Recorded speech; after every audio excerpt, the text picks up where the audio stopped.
হতাশ, tension, depression, bag কিশোরের লাডিমের মতো এমনি করে ঘুরাই জাস্ট ফলাই।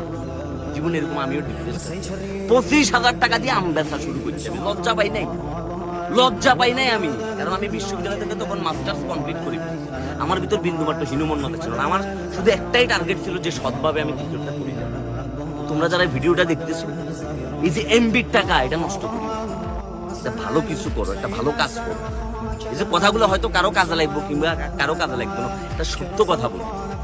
দিন শেষে যখন তোমার অবস্থান থাকতো না, তোমার কোনো পজিশন থাকতো না, তোমার কাছে টাকা থাকতো না, তোমার সমাজে কি প্রতিপত্তি থাকতো না, শুধু শেফালি নো, শেফালির মা বোন সবকিছু তোমার সারি চলে যাবে। আর দিন শেষে তুমি যখন তোমার যোগ্যতা দিয়ে অর্জন করি দেখাবে, তখন তোমার কালা চেহারা, তোমার ট্রাক ড্রাইভারের চেহারা, তোমার হকারের চেহারা, তোমার মনে করো যে কিয়া বা চুখান মার্কার চেহারা, সবাই এটার ভিতরে শুনবে।